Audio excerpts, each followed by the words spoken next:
평창 동계올림픽을 계기로 남북 관계가 급진전하고 있습니다. 그런데 기대보다는 우려가 앞서는 게 현실입니다. 북한의 의도가 여전히 불투명하고요. 북한은 이참에 남북 정상회담까지 일사천리로 밀어붙이자는 전략을 쓰고 있는데 그 전략에 말려들면 안 되기 때문이죠. 오늘 파워토크에 모시는 분은요, 정치권의 대표적인 국방 안보 전문가십니다. 백승주 의원 모셨는데요. 우리가 처한 안보 상황, 또 안보 관련 주요 현안과 그 해법을 지금부터 차근차근 짚어보겠습니다. 백승주 의원과 함께하는 민경욱의 파워토크, 오늘 순서 출발합니다. 어서 오십시오. 네, 네. 안녕하십니까? 백승주 의원님은 다들 아시듯이 국방부 차관 역임하셨고요. 국방연구원 안보전략연구센터장, 북한 연구실장 등을 두루 지내신 국방안보 전문가, 또 대북 외교 전문가시죠. 또 자유한국당의 북핵위기 대응 특별대책위원회 거기 간사도 맡고 계시는데요. 요즘 이제 갑작스럽게 한반도 훈풍이 불고 있습니다. 이게 안심해도 되는 건지 전문가께서 보시는 한반도 상황은 어떻습니까 지금? 그 착시 현상이 좀 진행되고 있죠. 그 일견 보면은 북한 핵과 관련한 북한의 도발과 관련한 뉴스가 줄어들고 남북 간이 만나는 이런 모습들이 나오니까 이 훈풍이 부는 것처럼 남북 관계가 좀 좋아지고 또 얼어붙은 게 녹는 것처럼 보이는 전부 착시 현상입니다. 북한 핵에 대한 북한의 입장이 하나도 바뀌지 않았거든요. 그렇군요. 그런 상황이고 또 그나마 이 한반도를 안정시켜주던 큰 축인 한국과 미국의 동맹관계 또 한국과 국제사회의 동맹관계가 이렇게 이 균열의 어떤 그런 조짐도 보이고 있어서 오히려 한반도의 어떤 여러 가지 안보 상황은 착시 현상 속에 그 좀 더 위기가 심화되고 있다 이렇게 볼 수 있는 측면이 많습니다. 그렇게 볼 때 북한 핵이 해결되지 않는 한 이 모든 현상들은 하나의 거품이고 그렇군요. 착시다. 예. 이것을 냉정하게 봐야 될 그럴 때라 이렇게 생각을 합니다. 네. 지금 이제 언급해 주신 뭐 동맹 관계 또를 비롯한 여러 가지 현안들을 하나씩 짚어보도록 하겠습니다. 그 우리가 삼수 끝에 유치한 그 평창 동계올림픽입니다. 우리가 이렇게 준비를 많이 하고 했는데 북한의 체제 선전장으로 전락해버린 느낌이 많습니다. 북한의 의도대로 또 남남 갈등도 유발하고 있고요. 또 듣기에도 민망한 뭐 백두혈통이니 하는 말로 북한 인사들의 그 일거수일투족이 주목을 받고 있는데 이 북한의 전략에 이제 이렇게 넘어간 게 아니냐 이런 생각이 듭니다. 어떻게 보시는지요? 넘어갔습니다. 아하. 예. 북한이 신년사를 통해서 김정은이가 동계올림픽에 참가하겠다고 발표한 이후에 진행된 이런 상황들 속에 그 선수들 몇십 명밖에 안 되는데 응원단 예술단 한 500여 명이 왔죠. 예. 그 북한 예술에 대해서 그 예술이 우리 대한민국과 서구 사회의 다른 국가의 예술하고 예술의 개념이 달라요. 이건 북한 스스로가 다르다고 얘기한 겁니다. 북한 노동신문이 지난 2016년 5월에 보람봉 악단 현송을 북한 노동당 중앙위원회 예비위원이죠. 후보위원이죠. 후보위원이 단장을 했는 보람봉 악단의 그 국가에서의 어떤 해야 될 임무가 세 가지로 노동신문에 적시되어 있어요. 첫째는 음악 정치의 진지가 돼야 된다. 예술을 통해서 북한 체제를 유지시키는 음악을 통해서 체제를 유지시키는 그런 진지가 된다. 정치의 도구가 돼야 된다. 이것을 첫 번째 규정을 하고 있고요. 두 번째는 북한의 정치를 흔히 군을 앞세운 정치 아닙니까? 성군 정치. 이 군을 앞세운 성군 정치를 뒷받침해야 된다. 이렇게 임무를 규정하고 있고요. 세 번째 임무는 뭐냐 하면은 사상전의 기수가 돼야 된다. 나팔수가 돼야 된다. 이렇게 북한 노동당의 성격을 규정하고 있기 때문에 그건 예술이 아니고 혁명의 도구예요. 그런 혁명의 도구들이 와서 그 체제 선전을 하고 있는 거죠. 아이고, 예. 그 체제 선전을 해서 우리의 감성을 자극해서 이성을 마비시키면서 북한 체제가 얼마나 이 지구에서 가장 역사적으로 지금으로서 가장 비참한 정권이지만 비극적인 정권이지만 역사적으로 가장 그런 정권이었거든요. 이런 체제가 갖고 있는 문제점을 싹 이렇게 감추어 놓고 그런 예술이 넘치는 문화가 있는 그런 나라인 것처럼 이렇게 만드는 선전장으로 이렇게 만드는 거죠. 그래서 최근에 그 응원하다가 무슨 뭐 가면 있지 가면이요. 않습니까? 예, 김일성 뭐 가면. 그 가면에 대해서 저는 그 가면은 누구나 자유롭게 해석할 수 있는 겁니다. 예. 어떤 사람은 김일성 닮았다 할 수 있고 어떤 사람은 아니다 할 수 있고 그걸 누가 독점적으로 해석할 수 있는 사람이 없어요. 그림에 대해서 감상은 다 감상 자의 몫이거든요. 그런데 우리 통일부가 무슨 그거는 아니다 이렇게 작품 해석하는 거 보고 제가 이 문제가 있다고 봅니다. 이건 뭐냐? 보는 사람이 그런 느낌 느끼는 거예요. 예. 우리 국민의 상당수가 그렇게 의심을 하면은 그것도 하나의 표현의 자유 영역이고 느낄 수 있는 자유 영역이거든요. 그렇죠. 그럼 그대로 느끼는데 그런 것조차도 좀 이렇게 보면은 북한이 이미 그 예술단을 통해서 우리가 북한 핵에 대해서 북한 토발에 대해서 어떤 이성을 마비시키는 이런 걸 했는데 저는 그것을 만들어낸 사람이 누구냐? 그 PD가 누구냐? 저는 이미 북한은 그걸 2002년에 했어요. 2002년 6월 29일에 북한이 우리 월드컵 준결승 하는 날 저녁에 북한이 그 도발을 해서 우리 6명의 우리 그렇죠. 현장에서 순직하고 예, 또 예. 이런 일이 있었지 않습니까? 제2차 예. 교전 연평해전 때 그때 해놓고 국민들이 분노했어요. 동해는 강강선이 떠다니는데 서해에서는 우리 군이 북한 도발로 이렇게 엄청난 피해를 당한 그런 상황이 있었는데 국민들이 그 뒤에 9월 달에 북한이 아시안 게임 부산에서 열린 아시안 게임에 만경보호에다가 미녀를 막 또 해가지고 응원을 하고 이러니까 우리 국민들이 6월 29일에 도발을 10월 달 돼가 꽉 잊어버린 적이 있습니다. 예, 예. 지금 북한의 이런 동계올림픽에서 벌이고 있는 이런 예술단을 벌인 공연 속에서 우리 국민들이 순간적으로 우리 같이 안보 전문가들은 깨뚫고 저거는 뭐 하는 거다 이렇게 알지만 국민들이 볼 때는 그 속에 북한 핵이 가지고 있는 위험성, 도발 이런 부분에 대해서 지워버리는 거죠. 지워버리는 거죠. 예. 그래서 북한 체제가 그 뭡니까? 어떻게 이복행이지만 형을 남은 나라 공항에 가서 아이고. 독살하는 이런 현장, 이런 극악무도한 정부 체제죠. 그 체제의 어떤 그런 허물을 덮고 또 핵 도발 또 이런 부분에 대한 것을 이 덮는 하나의 선전장으로 활용되었다. 저는 그렇게 봅니다. 예, 예. 미국과 일본의 그 우려가 만만치 않습니다. 뉴욕 타임스, 워싱턴 포스트 또 교도통신 등 유력 언론들이 한국이 남북 대화에 쏠리면 한미 동맹에 균열이 갈 수 있다 이렇게 보도를 했고요. 또 블룸버그 통신은 김여정은 김정은이 미국의 대북 제재에 맞서는 무기다 이런 표현을 썼습니다. 요즘 그 한미 동맹 균열을 걱정하는 목소리가 높습니다. 일단 빨간 신호등이 켜졌다고 봐야 되겠죠. 예, 그렇습니다. 빨간 신호등이 켜졌죠. 펜스 미국의 부통령이 와서 그 사람이 어떤 활동을 하고 무엇을 하고 있는 걸로 봐야 되지 않습니까? 와서 우리 천안함 기념관을 방문하고 또 월비어, 예, 월비어. 그, 예. 저 평양을 방문해서 비참하게 죽은 미국 시민 그 아버님을 모시고 오고 또 여러 가지 저 하는 걸 보면 메시지를 보면은 분명한 겁니다. 우리는 결코 그런 위장평화 공세에 예술을 앞세운 위장평화 공세에 속지 않겠다. 그리고 동맹국가인 한국도 속지 마라. 네네. 속아서는 안 된다는 메시지를 전해주러 온 겁니다.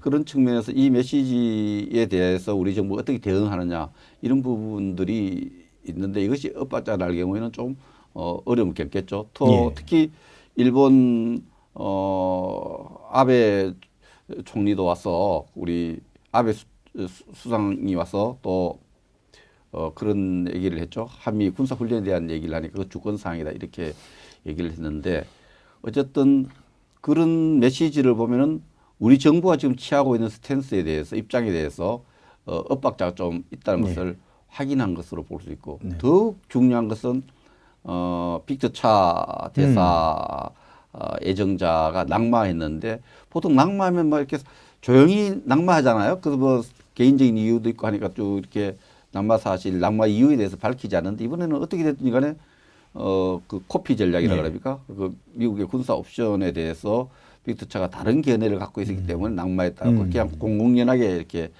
발표되고 있는데 그 빅터차의 입장이라는 게 우리 정부 입장과 똑같은 거거든요. 빅터차 입장이 같은데 그 빅터차를 해임했다는 것은 강경 결국은 하겠다는 우리 정부의 입장에 대해서 동의를 기본적으로 안 하고 있다 이렇게 해석될 수 여지가 있기 때문에 한미 동맹은 균열이 시작된 것이 아니라 이미 많은 입장 차이를 갖고 있다, 본질 입장 차이를 갖고 있다 봐야 됩니다. 예, 예.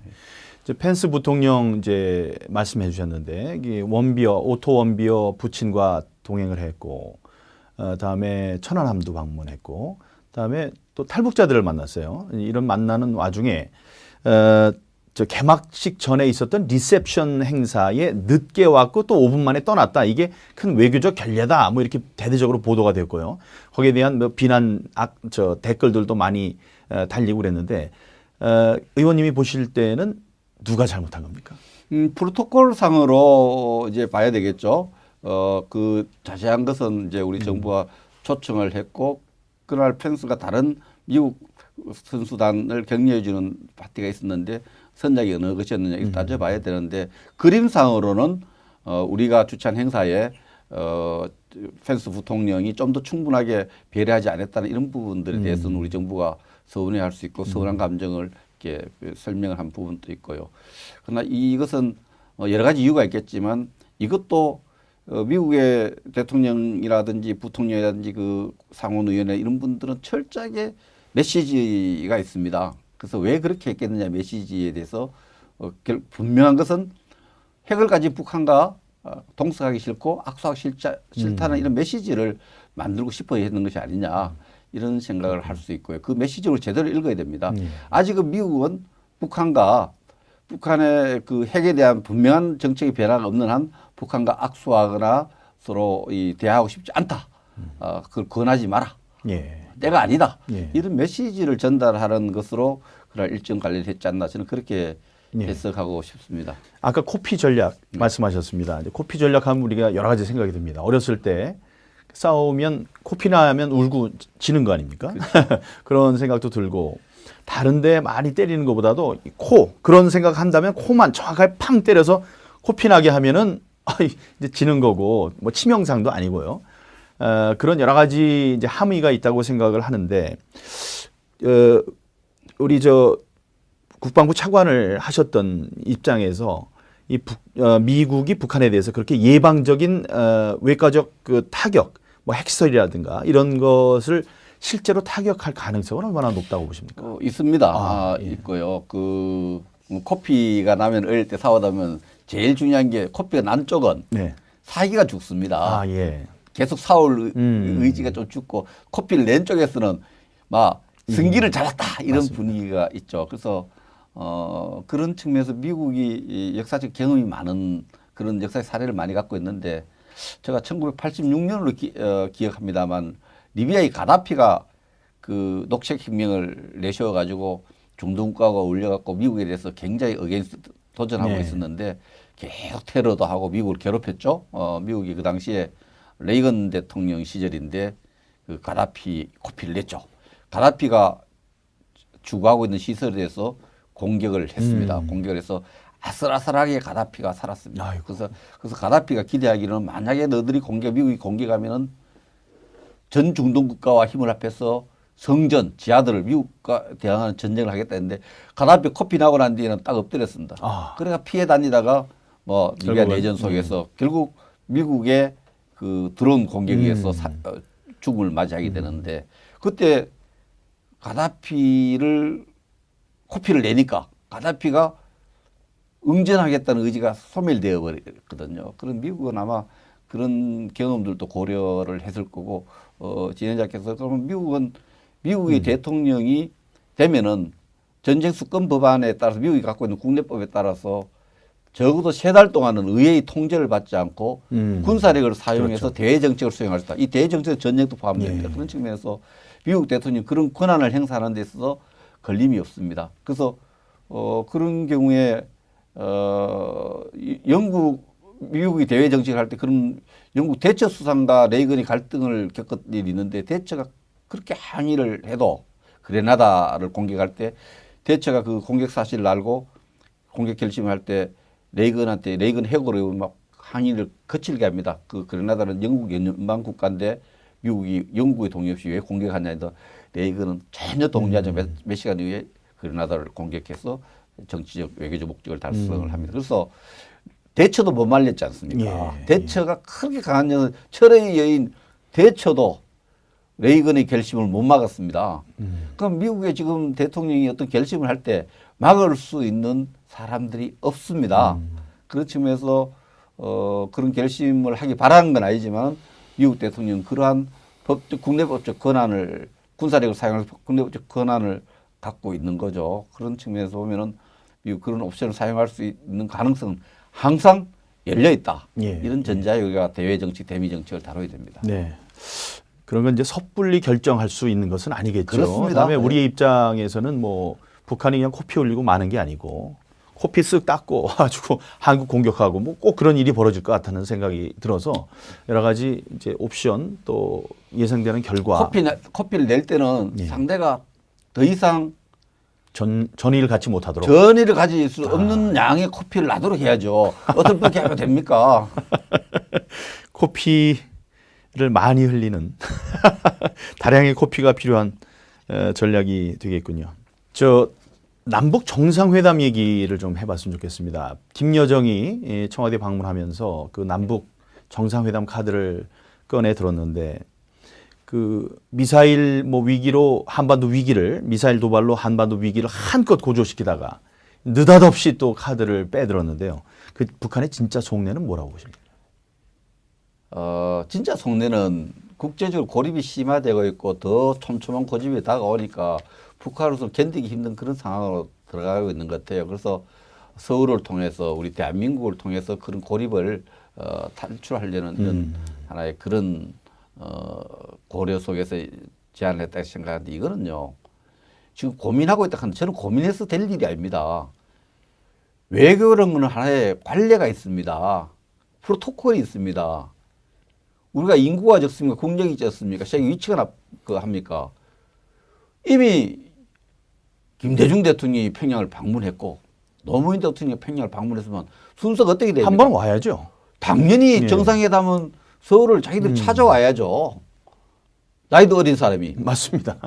그게 말도 안 되는 거예요. 우리가 저 국방차관 할 때 국방장관 회담이 중국하고 한국하고 있었는데 우리 정부하고 있었는데 우리는 몇 번 갔는데 중국이 안 왔어요. 그래서 우리가 그 외교적 관례 때문에 우리가 안 가고 제가 중국 장관을 초청하는 임무를 갖고 간 적이 있는데 중국이 계속 장관이 안 오면 우리가 상호주 입장에서 이건 도저히 양국 간의 군사적 교류에 심대한 타격이 불가피하다 이렇게 이야기를 해서 그 다음에 1월 달에 이제 중국 장관이 오도록 했습니다. 북한의 지도자가 무슨 상전입니까? 자꾸 찾아가게? 그거는 이번에 그러면 역으로 이번엔 당신들 올 차례다. 그러네요. 김정은이가 내려와야 된다. 예. 이게 외교적 관례예요. 어느 나라 간에도. 상호주의 입장에서 우리가 당당하게 초청은 고맙지만 이미 우리 대통령 두 분이 찾아갔어요. 방문했으니 이번엔 김정은이 내려와라. 이렇게 이야기를 해야죠. 저는 그게 옳다고 생각을 합니다. 예. 그건 상식이잖아요. 네, 맞습니다. 한미 군사훈련 재개에 대해서 좀 여쭤보겠습니다. 이제 평창 올림픽이 있고 평창 패럴림픽까지 가려면 3월 18일까지 이제 이어지니까요. 그 사이에는 한미 군사훈련을 이제 그 이후로 연기하겠다. 이거는 이제 서로 이해가 된 상황 같은데 문제는 이제 언제 재개되느냐가 중요합니다.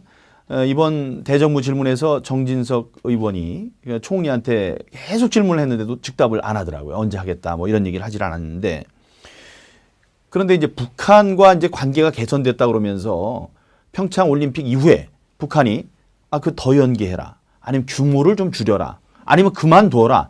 이런 요구를 해올 가능성이 많습니다. 우리의 대응 태세는 어때야 된다고 보십니까?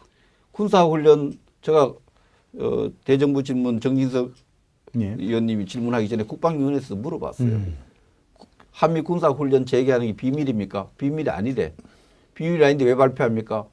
눈치 보기 때문이죠. 이 한미 군사훈련을 실시할 이유가 하나도 없습니다. 그런 측면에서 한미 군사훈련은 일본 아베한테 우리가 이야기하듯이 북한이 더 이상 거기에 관여해야 될 하나의 근거도 없고 들어줘야 될 이유도 없다. 우리는 우리 안보에서 필요하다 한다. 이렇게 당당하게 발표하는 것이 좋다고 생각합니다. 우리가 세계 역사 속에서 올림픽 저 서울 올림픽이 사실 동서 냉전을 종식시키는데 결정적 역할을 하거든요. 그때도 우리 군사 훈련했습니다. 북한이 안 와도 88 올림픽 성공했었어요. 그래서 당당한 모습. 저는 다 그 말씀 꼭 하고 싶었어요. 아베한테 한 말씀대로 그대로 북한에도 이야기를 해라. 예. 그렇게 하면은 문제 해결되는 거죠. 그걸 뭐 우리가 고민할 일이 뭐 있습니까? 맞습니다. 고민하는 자체가 이상합니다. 맞습니다. 이것도 좀 짚어보죠. 얼마 전 북한의 그 건군절 열병식 얘기입니다. 지난해보다 규모가 뭐 축소됐다, 또 생방송을 허용하지 않았으니까 평창을 배려한 게 아니냐, 뭐 이런 해석들이 나오던데 뒷부분 생방송 부분은 제가 좀 아는 거고 그런데 이게 지난해보다 좀 축소됐으니까 축소됐다는 게 맞는 얘기인지요? 저 안보 전문가로서 어떻게 생각하시는지요? 제가 냉정하게 동원된 숫자나 뭐 이런 부분들의 축소 규모는 그렇게 축소되었다고 저는 안 보여집니다. 한 12,000명의 그 장병들이 있고 한 시민들하고 합해서 한 5만여 명이 참가를 했던 영하 11도 정도 있고 지난해는 보통 이제 북한이 건군절을 북한이 1948년도에 2월 8일에 정부도 수립하기 전에 군대를 먼저 만들어요. 그 군대를 먼저 만들어서 그것을 하다가 78년도에 그걸 좀 당겨서 32년도에 자기들 말로 속칭 그 유격대를 만들어서 항일 유격대를 만들었다를 건군 기념절로 해서 4월 25일로 합니다. 4월 25일로 하던 것을 2월 8일로 바꿨는데 이번에 뭐 이걸 가지고 줄였고 생중계를 안 했으니까 뭐 어떻게 하고 이렇게 이야기를 하는데 우리 민 의원님 더 잘 아시지 않습니까? 북한에 뭐 시청률 경쟁률이 있습니까? 없습니다. 생중계하고 녹화중계하고 시청률 경쟁이 아무 차이가 없습니다. 인민들이 더 많이 보여주는 게 어느 게 좋냐. 제가 볼 때는 하나의 극적인 반전 요소도 있고 저녁에 할 때는 편집을 하지 않습니까? 맞습니다. 편집을 하면 연도의 시민들의 반응 이런 부분들이 그렇죠. 엉성하던 것을 조금 조정할 수 있거든요. 하면서 이런 부분에서 좀 더 시청률을 높이기 위해서 북한이 좀 더 잘 선전하기 위해서 그런 녹화 중계를 했다 이렇게 저는 생각하지. 우리 조라고 우리 고려해서 뭐 했다 이런 것은 그야말로 상상 속에 북한 듣기 좋은 좀 뭐랄까 경강부회다. 맞습니다. 시청률에 아무 시장이 없어요. 그렇죠. 그러면서 경강부회다 이렇게 봅니다. 뭐 그들이 시청률에 신경을 쓰지 않겠지만은 저 총리가 그런 얘기를 했습니다. 현장의 취재를 불허하기로 했다. 외신들의 현장 취재를 불허하기로 했기 때문에 이게 다 평창을 배려한 거라고 하지만 그건 그렇지 않습니다. 지금 말씀해 주신 대로 화면을 더 극적으로 만들 수가 있거든요. 다음에 보여주고 싶은 것만 보여줄 수 있습니다. 실제로 기자들이 그쪽에 가서 취재를 하면 엉성한데도 좀 취재를 하고 그럴 수 있거든요.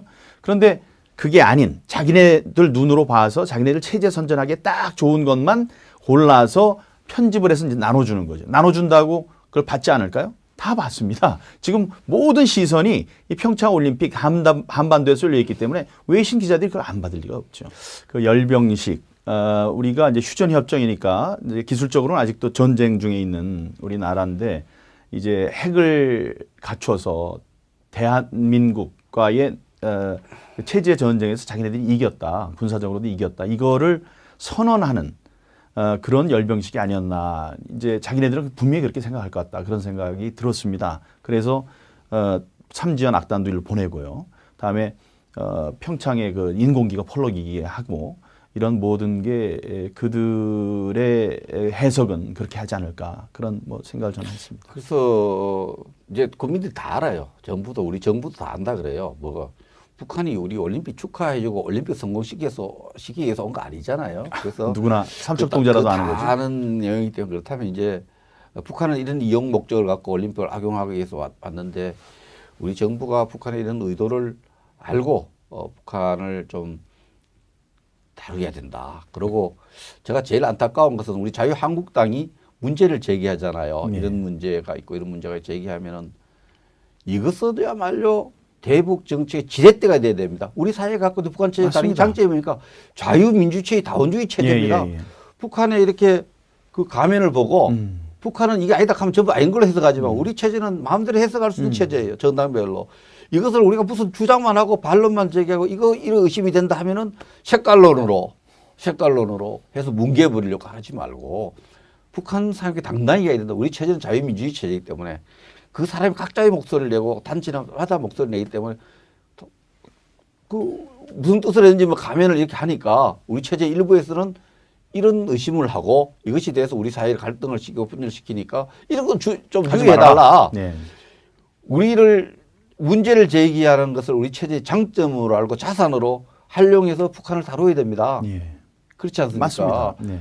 그래서 우리가 미국에 뭐 정책을 요구할 때 미국도 계속 그 시민단체라든지 뭐 이익단체들이 많지 않습니까? 이익단체를 내셔서 정책을 자기들 입장 관철 하듯이 우리도 북한을 다룰 때 정부와 다른 입장을 가진 정당 또 이런 전문가들 입장을 언론에 비슷하게 등장을 시키는 겁니다. 해서 그것을 망치게 하는 것이 아니라 북한을 교육시키는 겁니다.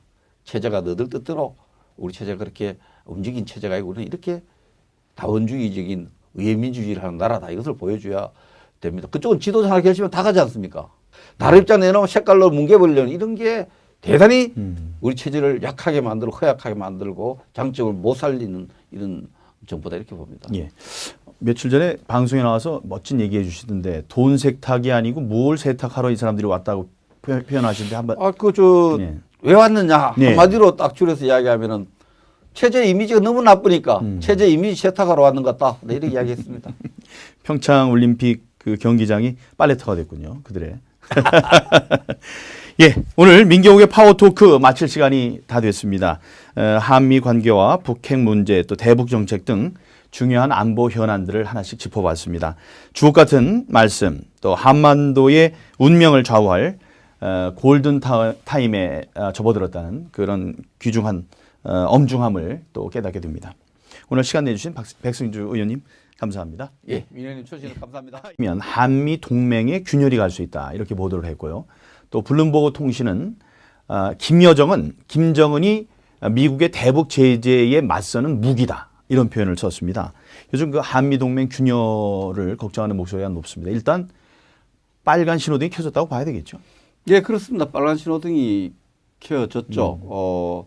펜스 미국의 부통령이 와서 그 사람이 어떤 활동을 하고 무엇을 하고 있는 걸로 봐야 되지 않습니까? 와서 우리 천안함 기념관을 방문하고 또 월비어, 월비어.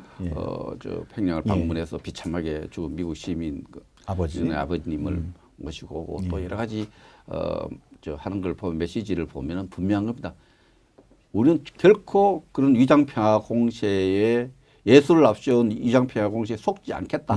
그리고 동맹국가인 한국도 속지 마라. 속아서는 안 된다는 메시지를 전해주러 온 겁니다. 그런 측면에서 이 메시지에 대해서 우리 정부가 어떻게 대응하느냐 이런 부분들이 있는데 이것이 엇받지 않을 경우에는 좀 어려움을 겪겠죠.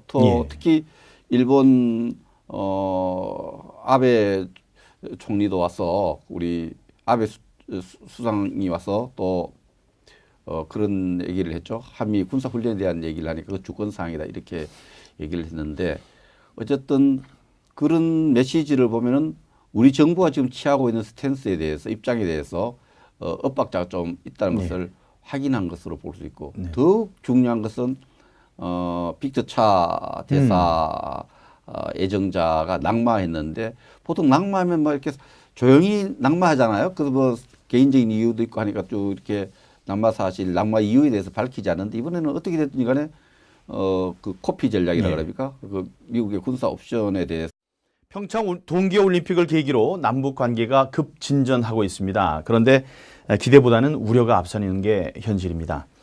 북한의 의도가 여전히 불투명하고요. 북한은 이참에 남북 정상회담까지 일사천리로 밀어붙이자는 전략을 쓰고 있는데 그 전략에 말려들면 안 되기 때문이죠. 오늘 파워토크에 모시는 분은요. 정치권의 대표적인 국방 안보 전문가십니다. 백승주 의원 모셨는데요. 우리가 처한 안보 상황 또 안보 관련 주요 현안과 그 해법을 지금부터 차근차근 짚어보겠습니다. 백승주 의원과 함께하는 민경욱의 파워토크 오늘 순서 출발합니다. 어서 오십시오. 네. 네. 안녕하십니까? 백승주 의원님은 다들 아시듯이 국방부 차관 역임하셨고요. 국방연구원 안보전략연구센터장, 북한 연구실장 등을 두루 지내신 국방안보 전문가, 또 대북 외교 전문가시죠. 또 자유한국당의 북핵위기 대응 특별대책위원회 거기 간사도 맡고 계시는데요. 요즘 이제 갑작스럽게 한반도 훈풍이 불고 있습니다. 이게 안심해도 되는 건지 전문가께서 보시는 한반도 상황은 어떻습니까 지금? 그 착시 현상이 좀 진행되고 있죠. 그 일견 보면은 북한 핵과 관련한 북한의 도발과 관련한 뉴스가 줄어들고 남북 간이 만나는 이런 모습들이 나오니까 이 훈풍이 부는 것처럼 남북 관계가 좀 좋아지고 또 얼어붙은 게 녹는 것처럼 보이는 전부 착시 현상입니다.